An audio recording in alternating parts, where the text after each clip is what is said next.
Hello students. आज फिर हम लोग नेक्स्ट क्लास में 61 से 100 तक चलेंगे। ये प्रीवियस क्लास जो था बेस ऑन ग्रामर था। 1 से 7 तक VBI क्वेश्चन सेलेक्टेड आपको पढ़ाया गया है। अब 61 से जो है 100 तक हम लोग बुक के क्वेश्चन को चलेंगे। जैसे यहां देखिए, ये क्वेश्चन जो है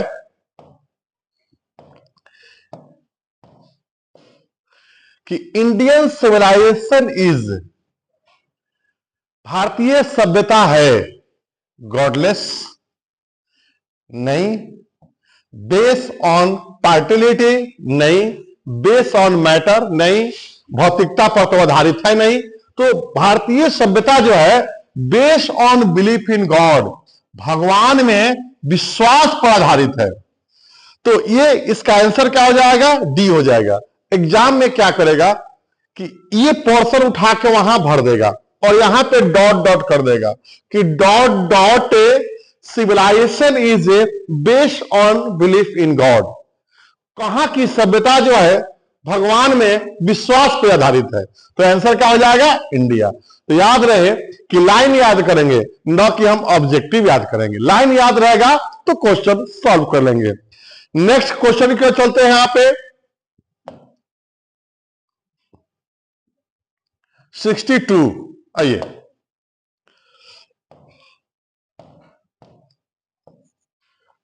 महात्मा Gandhi was not a dot dot material progress of the waste.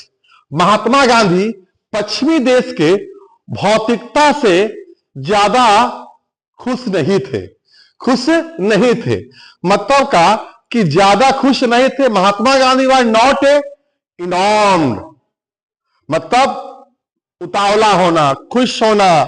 Material progress of the west, पश्चिमी देश के जो भौतिकता प्रोग्रेस हो रहा था उससे महात्मा गांधी ज्यादा खुश नहीं थे। तो सही जवाब क्या हो जाएगा? इनमॉर्ड हो जाएगा।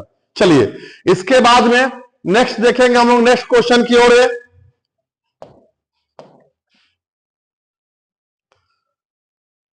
चलिए, ये आपका चैप्टर का नाम है a pinch of A snuff, जिसके ऑथर का नाम है मनोहर मालगांवकर। और ये मनोहर मालगांवकर और ये पिंच ऑफ ए स्नफ जो है वो शॉर्ट स्टोरी है। और मनोहर मालगांवकर इंडियन राइटर हैं, इंडियन राइटर। तो ये पूछ रहा है कि पिंच ऑफ ए स्नफ क्या है? तो ये शॉर्ट स्टोरी है। इससे तो है नहीं, ड्रामा तो है नहीं, स्पीच तो है नहीं। स्पीच कौन है? आई हैव ड्रीम है। इसके बाद में भारत इज माई होम है, लेकिन ये क्या है? Short story. इसमें कई पहलू पर हम ध्यान देंगे कि पिंच ऑफ ए स्नफ के ऑथर कौन हुए? तो मनोहर मालगांवकर। मनोहर मालगांवकर क्या है? तो इंडियन राइटर है। और ये कहानी जो है कैसा है? शॉर्ट स्टोरी है। याद रखेंगे। नेक्स्ट क्वेश्चन को हम चलते हैं।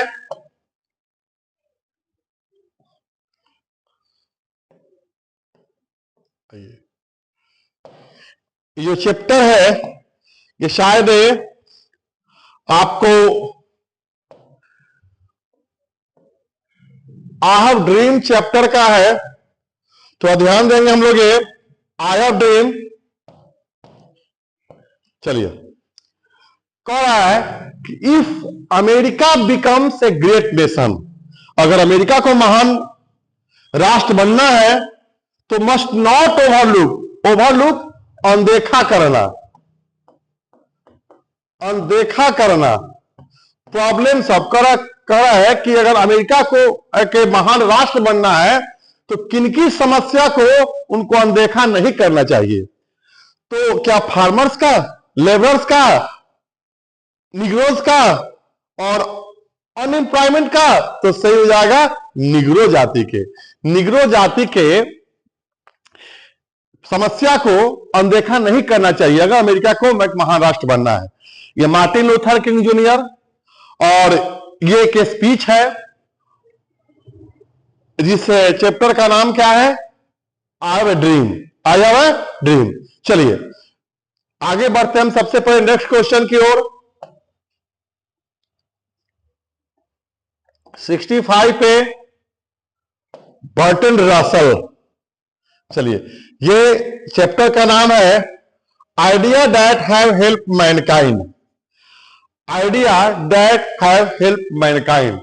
तो बर्टन रसल जो है फिलोसफर भी है, हिस्टेरियन भी है, मैथमेटिशियन भी है, जियोलॉजिस्ट नहीं है, केमिस्ट नहीं है, बोटनिस्ट नहीं है, वो क्या है? मैथमेटिशियन है। तो जान लीजिएगा आप यहां पर खाली कर देगा dot dot was a philosopher and mathematician, Burton Russell.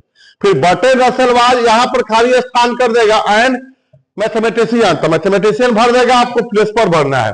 फिर कर देगा बर्टन रसेल वाज, ए कर देगा डॉट डॉट, और आपको फिलोसफर भी विकल्प में नहीं देगा, मैथमेटिशियन भी नहीं देगा, हिस्टोरियन देगा, इतिहासकार देगा, तो हिस्टोरियन। याद रखना है तीन चीज, फिलोसफर, मैथमेटिशियन और हिस्टोरियन, तीन चीज, तीनों में से कोई विकल्प में दे सकता है। चलिए इस चैप्टर का नाम क्या है?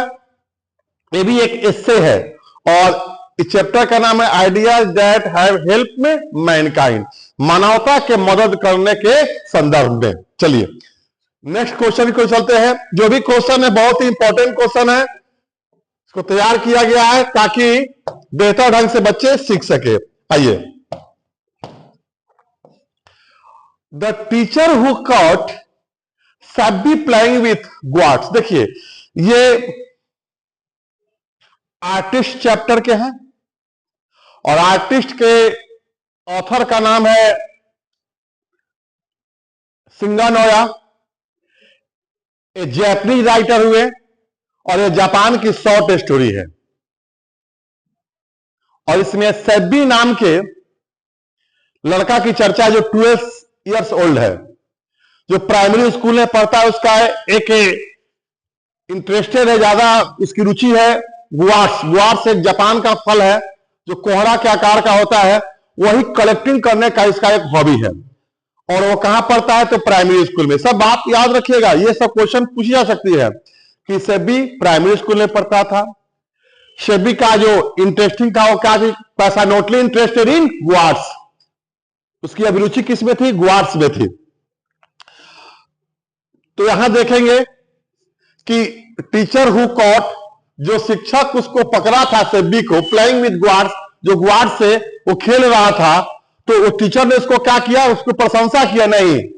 यहां देखिए डेप्रिसिएट नहीं होगा, अवार्ड किया नहीं होगा, अवार्ड किसे करेगा? उसको पनिश किया, क्योंकि वह क्लास टाइम में इथिक्स की क्लास चल रही थी, नीति शास्त्र की क्लास चल रही थी। उसी क्लास पीरियड में वह गुआर्स को पॉलिश कर रहा था, जिससे चलते सेबी के टीचर जो थे वो गुस्सा हुए, क्रोधित हुए, और उसको पनिशमेंट दिए। चलिए तो यहां पर सही हो जाएगा हमारा डी नंबर। कौन सा चैप्टर है? आर्टिस्ट। आइए बात को ध्यान से सुनिएगा। चलिए अब आइए, ये है हमारा चैप्टर का नाम child is born. Child is born क्या है? जिसके लेखिका है जर्मन ग्रीड, ऑस्ट्रेलियन राइटर है। इस बांग्लादेश में एक कहानी है, परियों की कहानी, फेरी टेल्स है, रुत फोका। ये भी क्वेश्चन पूछी जा सकती है। In Bangladesh children are looked after, Bangladesh में बच्चों की देखभाल किया जाता है बाय द डैश, फादर के द्वारा, मदर के द्वारा, होल फैमिली के द्वारा। अर्थात बांग्लादेश में बच्चों की देखभाल पूरे परिवार के द्वारा की जाती है, याद रखिएगा। और बांग्लादेश की एक फेमस कहानी है, परियों की कहानी, रुत फोका। चैप्टर का नाम कौन है? Child is born. Child is born के फेमिनिस्ट राइटर, नारीवादी लेखिका, ऑस्ट्रेलियन राइटर जर्मन ग्रीड। आगे बढ़ते हैं। 67 तो हो गया, 68। चलिए भाई इस क्वेश्चन को देखिए, ये चैप्टर का नाम है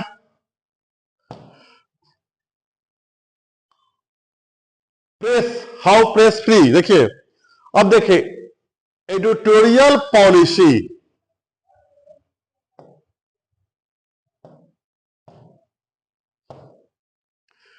of A popular daily is control by factors. इस क्वेश्चन को ध्यान देंगे हम लोग ये कि एक लोकप्रिय दैनिक अखबार की संपादकीय नीति, एक लोकप्रिय दैनिक अखबार की संपादकीय नीति को कितने कारकों से नियंत्रित किया जाता है? तो 2 कारकों से। एक है एडवर्टाइजर अर्थात प्रचार करने वाले से रेवेन्यू राजस्व आता है, और एक ऑनर के थ्रू, अर्थात यहां पर आंसर क्या हो जाएगा? 2। ओके, आगे बढ़ते हैं हम लोग जी।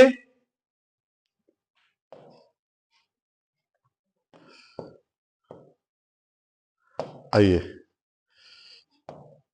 इस क्वेश्चन को देखिए कि बेंजी हेल्स, देखिए ये चैप्टर का नाम है द अर्थ, इसके ऑथर के नाम हुआ एच.ई. बेट्स।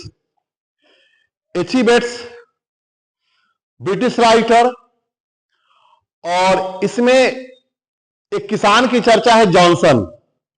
जॉनसन का बेटा का नाम है बेंजी, जो सिंपल माइंडेड मैन है, और बेंजी को डॉक्टर एडवाइस देता है कि उसको कुछ काम दीजिए। तो उसके माता पिता उसके मुर्गी पालने पर, मतलब मुर्गी पालने के लिए उसको कहते हैं। तो शुरुआत में उसके पास में, याद रखिएगा, 10 से 12 मुर्गियां होती है, भी क्वेश्चन पूछी जा सकती है। स्कूल हुआ 14 वर्ष में, छोड़ दिया 14 ईयर्स में। उस समय उसके पास 40 से 50 मुर्गियां थी, और वह फ्लोरेंस नाम की लड़की से शादी करता है, और उसके फादर का नाम क्या है? जॉनसन। तो कह रहा है कि Benjy hens were producing an average of week, सप्ताह में कितना अंडा उसकी मुर्गियां देती थी? तो ये इसका आंसर हो जाएगा 200।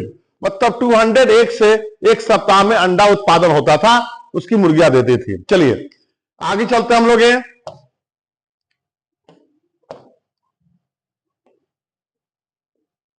ये क्वेश्चन है वेल्सबर्ग के, ये Indian through the traveller eyes, Bharat का एक नजर भ्रमण। वेल्सबर्ग ये अमेरिकन राइटर है। बचपन में ये चाइना में जब थी तो ये फैमिली डॉक्टर थे भारत के। तो भारत की कहानी वो अपने पिता और वो फैमिली डॉक्टर से सुनी थी। तब भारत भ्रमण करने का इनकी इच्छा हुई। जब भारत भ्रमण करने आई तो 2 ग्रुप से मिली भारत में। एक है इंटेलेक्चुअल, जो शहरों में रहते थे, पढ़े लिखे लोग, और एक पीसेंट किसान वर्ग के लोग जो गांव में रहते थे, उनसे मिली। और ये भारत के हर पहलू को ध्यान से देखी कि भारत में अंग्रेज आए, उनसे द्वितीय विश्व युद्ध का, प्रथम विश्व युद्ध का, सब चीज की कहानी गांव के लोगों से और शहर के लोगों से वो सुनी। तो ये कह रहा है कि India was a part of the background, और उसने एक तैयार की किताब, जिस किताब का नाम था Indian was a part of background, मतलब भारत की एक पृष्ठभूमि, मैंने भारत की पृष्ठभूमि तैयार की। वो कौन तैयार की? तो पैल्सबर्ग लाइफ। वो भारत की पृष्ठभूमि क्या था कि पैल्सबर्ग की जीवन की कहानी थी। मतलब का कि ये बैकग्राउंड तैयार की, पृष्ठभूमि तैयार की, कौन? पैल्सबर्ग। आगे बढ़ते हैं जी। कम माई बिलव्ड बुक का नाम है, कम माई बिलव्ड, जो इंडिया की बैकग्राउंड तैयार की, जो भारतीय उसको आसानी से समझ सके। बस अमेरिकन उसको नहीं समझ पाए, क्योंकि उसमें भारत की कहानी थी, भारत का इतिहास था। चलिए, कम माई बिलव्ड। चलिए ये क्वेश्चन है, देखिए किस चैप्टर का क्वेश्चन है। नटालिया इज द डॉटर, देखिए ये चैप्टर है मैरिज प्रपोजल। एंटन जेकोव रशियन राइटर है, रशियन राइटर है, याद रखिए, एंटन जेकोव रशियन राइटर। इसमें 3 मुख्य पात्र हैं। एक चुबुकोव जो लैंड ओनर है, जमींदार है। चुबुकोव की बेटी का नाम नटालिया, जो 25 ईयर्स ओल्ड है। इसका एक पड़ोसी है नर्वस टेम्परामेंट का, लोमोव। तो लोमोव है, नटालिया से शादी करना चाहता है।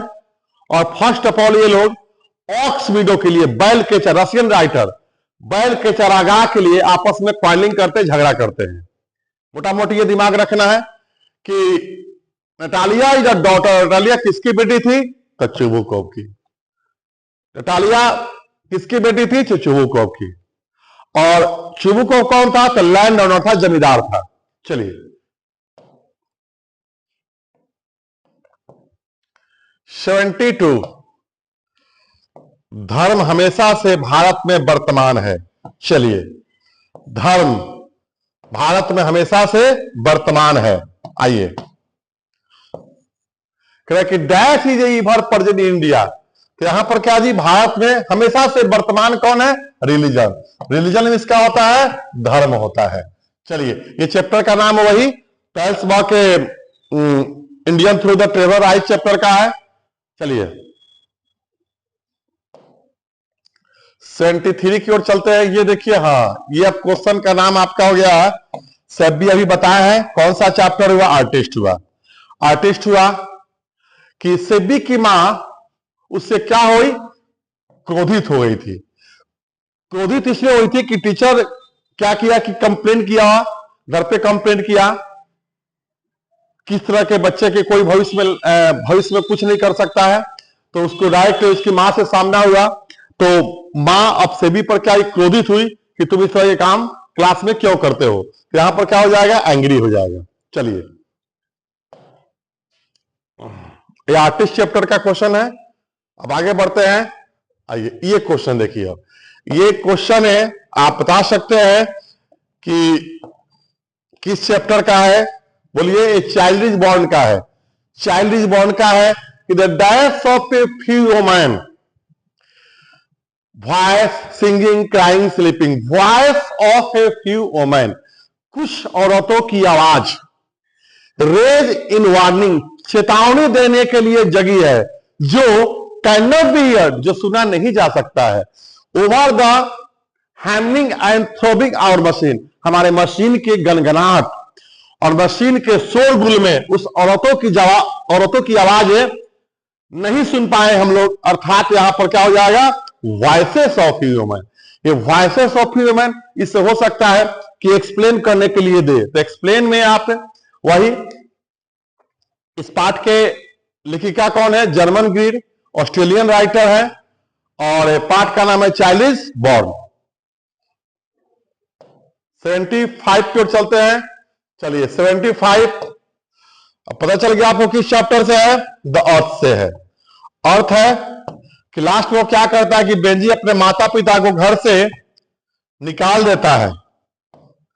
जब निकालता है और तो उसके अंदर कोई भी माता पिता के प्रति लगाव नहीं दिखाई पड़ता है।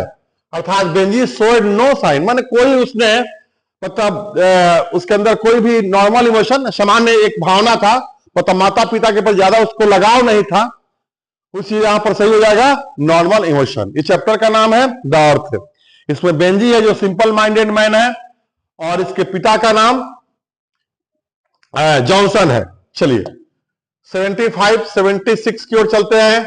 आइए, यह अब हमको लगता है कि अब हम लोग आ गए पोएम्स में, कविता में हम लोग आ गए। कह रहा है the redness of the fire, ये चैप्टर का नाम है fire hymn, Keki N Daruwalla, Indian poet. Redness of fire, आग की जो लालिमा है, एपियर्स, मालूम पड़ता है। नाइस, कवि को कैसा मालूम पड़ता है? तो पढ़े होंगे तो कवि को बड़ा ही निर्दयी मालूम पड़ता है, क्योंकि आग जो है क्रूएल रूप से, निर्दयी रूप से डेड बॉडी को जला रहा था और डेड बॉडी को अधजले छोड़ दिया था। तो कवि अपने मुट्ठी को क्लींस करता है, गुस्सा करता है, कहता है कि आग को मैं एक दिन सबक सिखाऊंगा। और ये चूंकि कवि जो है पारसी धर्म के, जोरोस्ट्रेन, तो जोरोस्ट्रेन धर्म के हैं, पारसी धर्म के हैं। तो पारसी धर्म में टावर ऑफ साइलेंस होता है। उस टावर ऑफ साइलेंस में इनके डेड बॉडी को रख दिया जाता है चील कौवा को खाने के लिए। इनके धर्म में यही है। तो ये किस धर्म से है? तो जोरोस्ट्रेन। जोरोस्ट्रेन मीन्स पारसी धर्म के, ठीक है ना। तो ये आग की जो लालिमा है कैसा प्रतीत होती है? तो निर्दयी प्रतीत होती है। चलिए, और टावर ऑफ साइलेंस किससे रिलेटेड है? तो पारसी से रिलेटेड है, जोरोस्ट्रेन से रिलेटेड है। आइए, अब आइए, देखिए पाठ का नाम और लेखक का नाम, ये तो आप याद ही कर लीजिएगा, तो उससे ज्यादातर क्वेश्चन आपको पूछी जाएगी। चलिए, यहां पर ध्यान देंगे हम लोग ये कि who compose song of myself. Song of myself, इसे sweetest love I don't go, John Donne. Song of myself तो वाल्ट विटमैन। जॉन किट्स और टू ऑटम। जॉन डॉन, बोलिए, sweetest love I don't go. W.H. Auden, now the leaves are falling fast. ये sweetest love I don't go, now the leaves are falling fast और to autumn, और ये आपका song of my self. चलिए, याद रखिएगा, इसमें से क्वेश्चन जरूर एक तो रहेगा। आइए,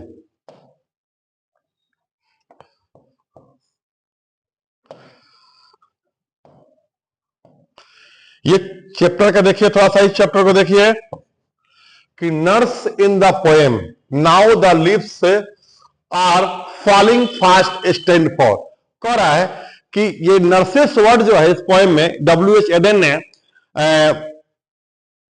पत्तियों की तुलना मनुष्य के जीवन की तुलना पत्तियों से की है।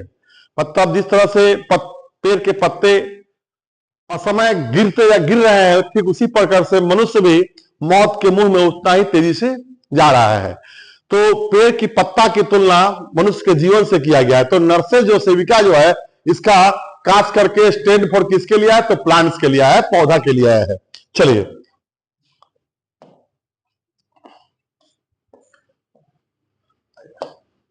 ये और टू ऑटम चैप्टर का है, और ये किताब का जो कवि परिचय उसी में रोमांटिक पोएट जो 26 से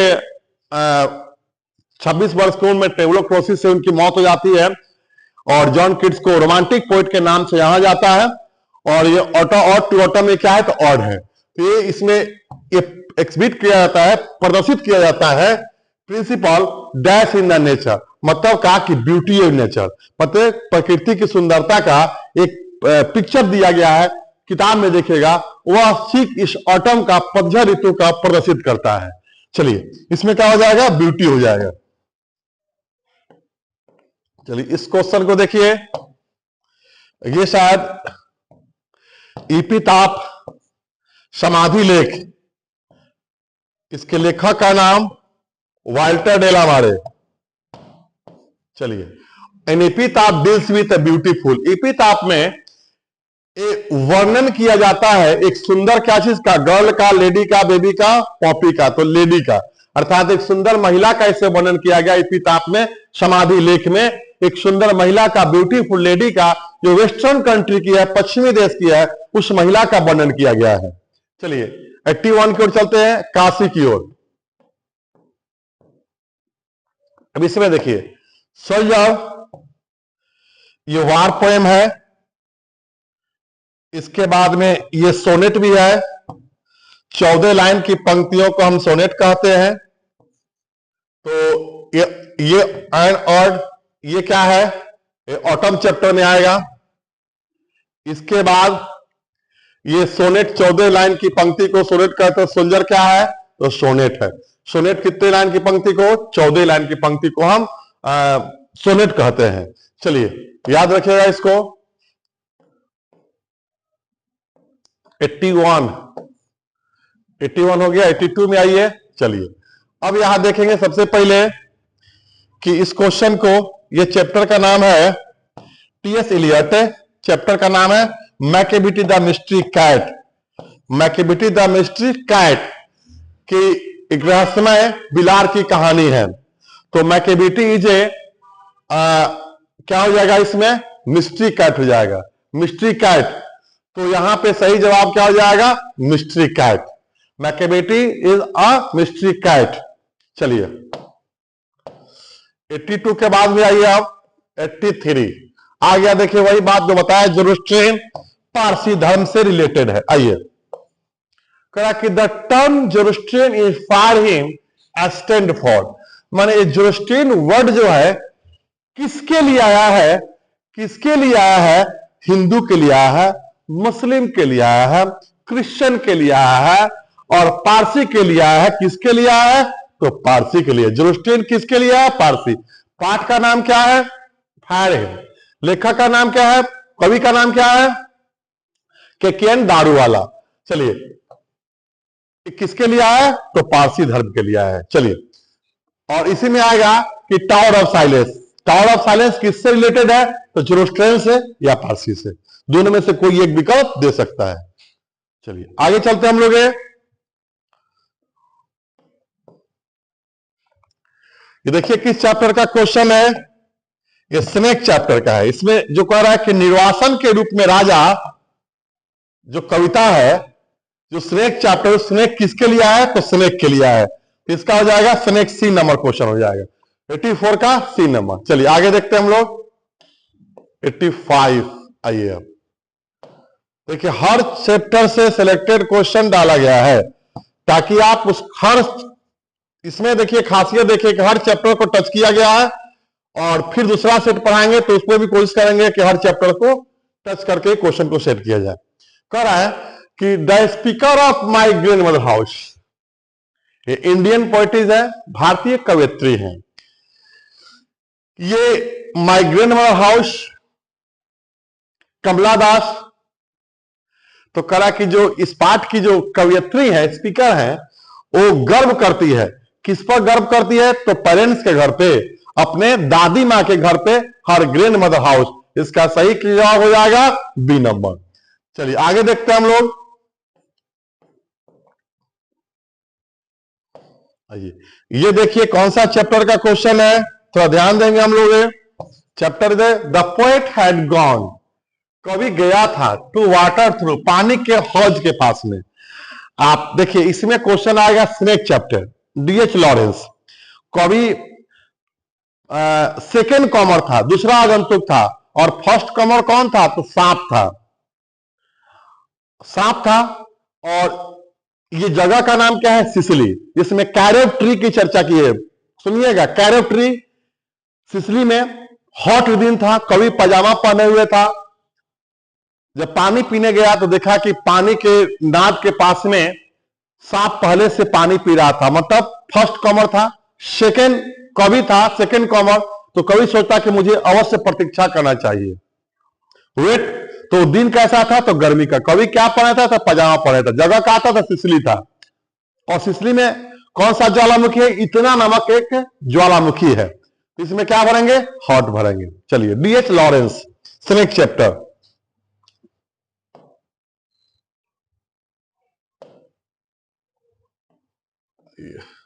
मैकाविटी, मैकाविटी व्याकुल है।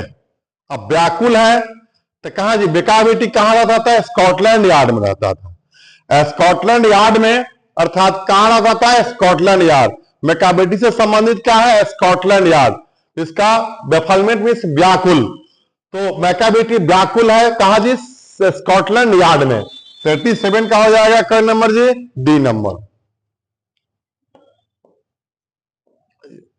चैप्टर का नाम है एपिताफ, समाधि लेख, वाल्टर डे लामारे। द थीम, माने कविता का जो थीम है एपिताफ का, वो कैसा है, तो दुखद है, लौकिक है, दुखद घटना है, इसलिए यहां पर आंसर क्या हो जाएगा, बी नंबर। चलिए, हर चैप्टर को टच किया गया है, देखिए ध्यान से। आइए, ये चैप्टर का नाम क्या है,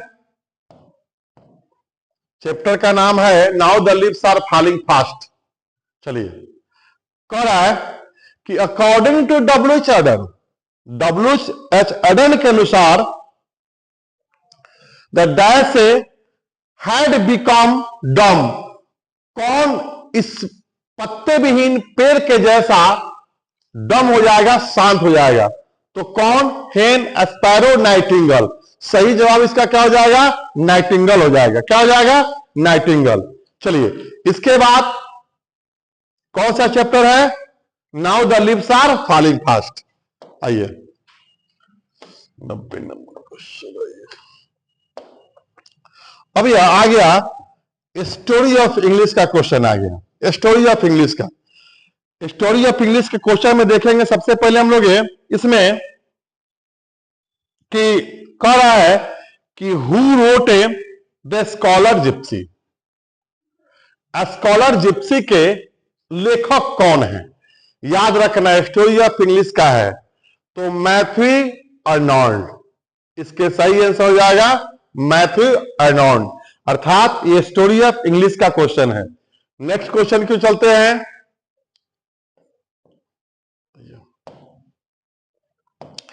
ये भी स्टोरी ऑफ इंग्लिश का है। Who wrote Endymion. Endymion के लेखक कौन है? William Wordsworth.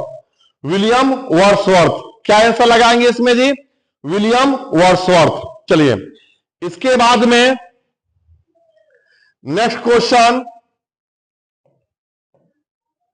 18th century is known Augustan age. क्या लिखेंगे? Augustan age. ये सबसे इंपॉर्टेंट क्वेश्चन। ऑगस्टन एज कौन सा युग कहा जाएगा? ऑगस्टन एज कहा जाएगा। चलिए, 18th century is known age the Augustan age. आगे बढ़िए।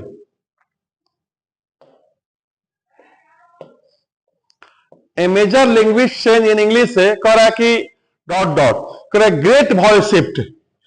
तो इसमें कह रहा है कि ज्यादा जब वॉवल आया तो इंग्लिश लैंग्वेज में बहुत सारे परिवर्तन हुए, बहुत सारे परिवर्तन हुए। तो सही जवाब क्या हो जाएगा? Great vowel shifting. A major language change है, मैंने बहुत जब वॉवल आया तो बहुत सारे इंग्लिश लैंग्वेज में क्या हुए? चेंजेस हुए, परिवर्तन हुए। चलिए नेक्स्ट क्वेश्चन की ओर चलते हैं। 94 आइए। Old English period is characterised by the inflection. इसका सही जवाब क्या हो जाएगा? इन्फ्लेक्शन हो जाएगा। इन्फ्लेक्शन मोड़, बदलाव। जब ओल्ड इंग्लिश अवधि था तो ज्यादा प्रभावित क्या, ज्यादा बदलाव उसमें आया। इसके बाद हम चलते हैं 94 के बाद 95 की ओर।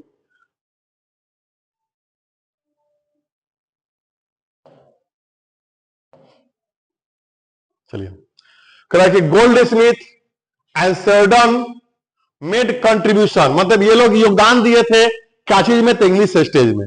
ये लोग गोल्ड स्मिथ एंड शेल्डन जो थे किसमें योगदान दिए थे? तो इंग्लिश के स्टेज में, इंग्लिश स्टेज में योगदान दिए थे। चलिए आगे चलते हैं 96 से। Who wrote a Huckleberry Finn. तो इसमें सही जवाब हो जाएगा मार्क ट्वेन। मार्क ट्वेन इसका जवाब हो जाएगा, मार्क ट्वेन। 96 का डी नंबर, 96 का D number.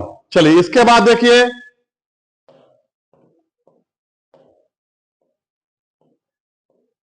The dash help in simplifying English.